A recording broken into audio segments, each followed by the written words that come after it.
सच्चिदानन्दरूपाय विश्वोत्पत्त्यादिहेतवे तापत्रया विनाशाय श्रीकृष्णाय वयं नुमः।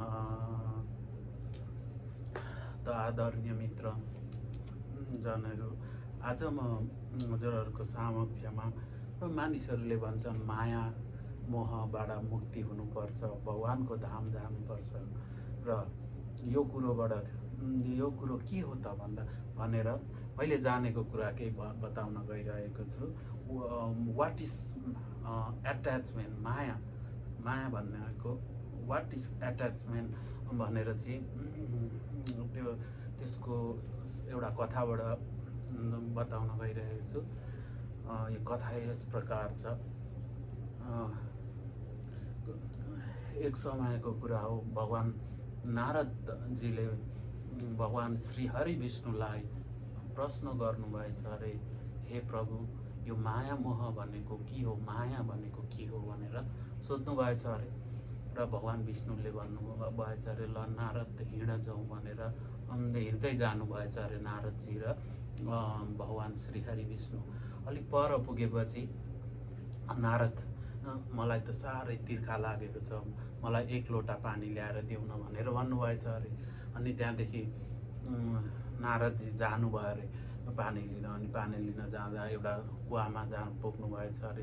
त्यहाँ एकजना एकदमै सुन्दर स्त्रीसँग नारदजीको भेट भएछ अरे र दुईजनाले नै एकअर्कालाई मन पराउनु भएछ अरे र उहाँहरूको विवाह भएछ अरे।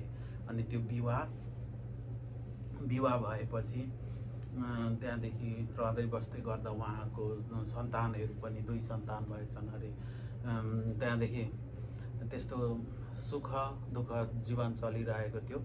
एक समयमा चाहिँ त्यहाँ नारदजी बसेको गाउँमा चाहिँ ठुलो बाढ आएछ अरे र नारदजीको घर सबै बारीहरू सबै बगाएर लग्यो अरे। गाई बस्तुहरू पनि सबै बगाएर लग्यो अरे। अनि त्यहाँदेखि कसो गरेर आफ्नो 2 सन्तानलाई चाहिँ छोराहरूलाई च्यापेर नारदजी आफ्नो पत्नीलाई हात समातेर जाँदै खोला त्यो बाढी तर्दै जानु भइरहेको थियो। त्यसै सन्दर्भमा एउटा बच्चालाई, नारदजीको पुत्रलाई पनि बगाएर लगेछ अरे। कसो गरेर अर्कोलाई पनि लगेछ अरे। अनि पत्नीको हात समातिरहनु भएको थियो नारदजीले। कसो फेरि त्यो पत्नीलाई पनि बाढीले लगेछ अरे। अनि नारदजी कसो गरेर किनारमा पुग्नु भयो अरे। अनि धेरै सुर्तामा परेर किनारमा यसरी हात राखेर बसिराख्नु भएको थियो अरे।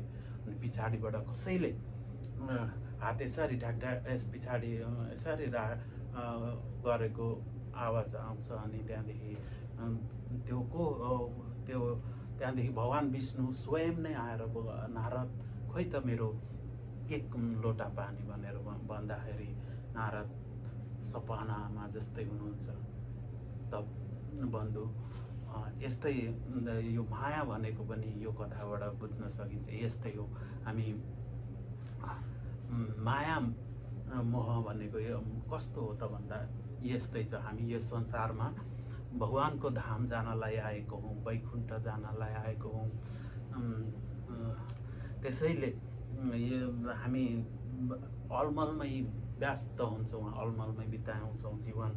र भगवानले श्रीमद् भागवत गीता 7 अध्यायको 14 श्लोकमा भन्नुभएको छ, दैवी माया दैवी येषा गुणामयी मम माया दुरत्याय मामेव ये प्रपद्यन्ते मायामेतां तरन्ति ते। यसको अर्थ हुन्छ, प्रकृतिका 3 गुणले युक्त मेरो दैवी शक्तिबाट पार पाउनु अत्यन्त कठिन छ, तर जो मेरो शरणमा पर्दछन् तिनीहरूले यसलाई सजिलैसँग पार गर्न सक्दछन् भनेर भन्नुभएको छ। त्यसैले हामीले यो मृत्युलोकमा आइसकेपछि श्री भगवानको कथा श्रवण, नाम जपमा मन लगाउनु पर्ने हुन्छ। त्यसैले यो भवसागरबाट मुक्त भएर जान सकिन्छ। यति भन्दै आज मेरो 2 शब्द यहीँ राख्न चाहन्छु। हरे कृष्ण कृष्ण कृष्ण हरे हरे, हरे राम राम राम हरे हरे। जय श्रीमन्नारायण।